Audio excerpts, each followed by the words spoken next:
You don't cease to be amazed that you're around in the presence of Elizabeth Taylor. I'll tell you Elizabeth Taylor's story. There are scenes that aren't in the movie that I shot with her. Elizabeth played the mob boss's mistress, who was also the mistress to the president. So anyway, she wore this politically incorrect leopard coat in one of the scenes that unfortunately is not in the movie.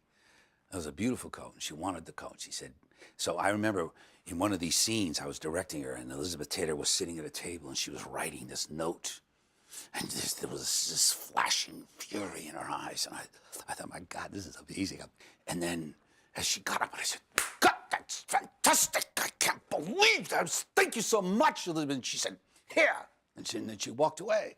And I looked at the note, and it said, if Bill Richert does not give me that fur coat, he's not going to get another close-up for 3 days. One day, we were all having lunch at the Polo Lounge at the Beverly Hills Hotel. Me, Elizabeth, and her husband, John Warner. So she's saying something about, she said, now let's just talk about that coat, Bill. I said, Elizabeth, you're getting $100,000 for 1 week work. I said, you really can't ask for the coat. She said, but I want it. I said, well, I'll tell you what. I can't give it to you, and I'm not going to give it to you. Now, around the corner comes back John Warner, and she says, John, as loud as this, he's not going to give me the coat. He's got to give me the coat. And I said, well, I'm not going to give her the coat. And he said, now, why wouldn't you give her the coat? Later on, in a moment of largesse, we gave her the coat in front of the whole crew. Then when the picture ran out of money, the furrier came and took it back.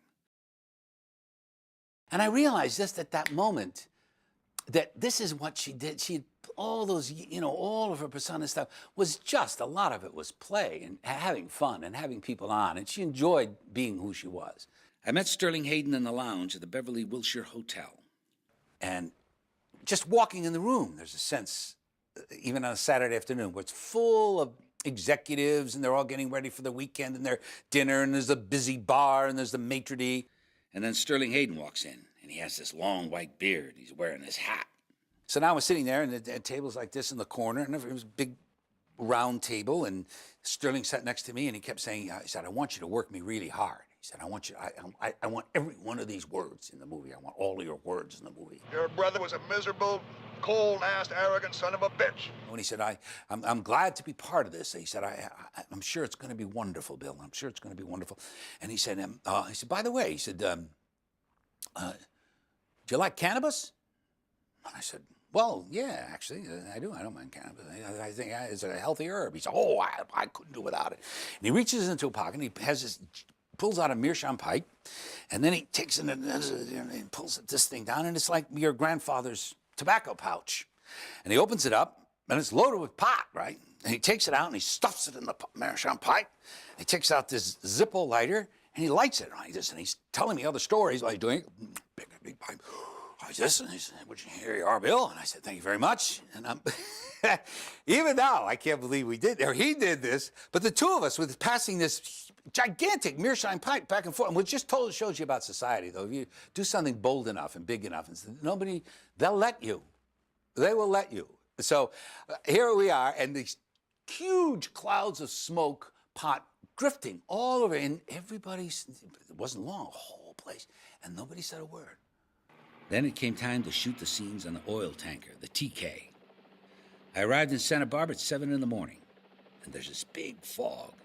And out there in the fog is this tanker with our movie crew on it. And the whole crew is up there, and Vilmos, and the cameras, the boom, and it looked just like a scene from Fellini, this big tank with a movie crew and lights. And so he comes over and hands me the thing and a scapa, and I said, well, how you doing, Pete? Here we are. And he said, Bill, he says, I got to talk to you. I said, why? He says, Boone's not going to shoot today. I said, Boone's not going to shoot today? What's he going to do? He says, he's going fishing. He's going fishing? Where is he? He's at the hotel.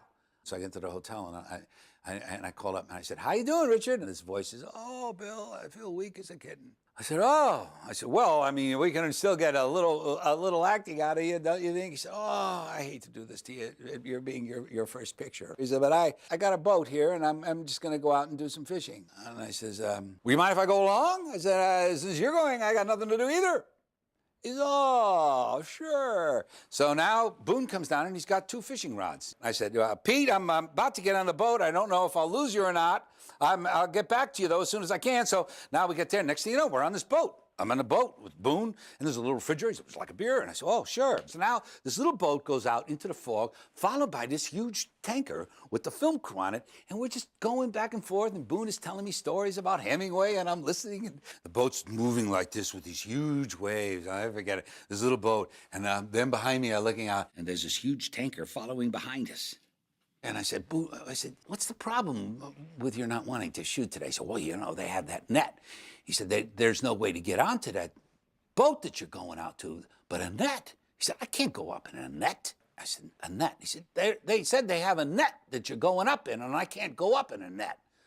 I said, well, you don't have to go. I'm sure we can figure out another way when we get there, Boone. And then all of a sudden, there's a call for Boone, a special call. And the captain picks it up and he said, Mr. Boone, there's a phone call for you. It was like out of the movie. So he picks up this thing and he listens for a second. He said, okay, and he puts it back down and he turns to me and then he says, well, he says, if that net is properly secured, I might be able to get into it after all. I said, really?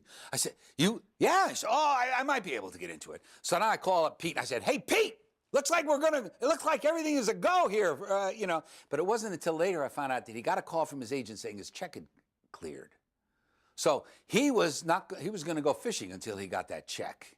And he was actually one of the few guys that got paid on the movie because he really knew how to get it. So finally, we all go up in the net and get onto the TK. Boone, me, and the whole crew. And now we're on the TK. And the TK, every minute, or maybe even every minute and a half, they goes, because they're in the fog. And so now Boone says, I can't act with that noise. I said, oh, I can't act with that noise. Got to stop the noise. And so now we're all there. And now I got my little director's revenge. I said, you hear that? Richert Boone can't act with the noise. We all will set out here in the middle of the fog, in the middle of the ocean, a giant ship, not able to see anything, because they were going to cut off, I said, cut off all the sound, because Boone can't act with the noise. Right, Dick? And I remember he just looked at me like that. And it was this long look, and the two of us looked at each other, and he said, all right. And we finished it, because you could just be a little bit more lunatic than some of these lunatics.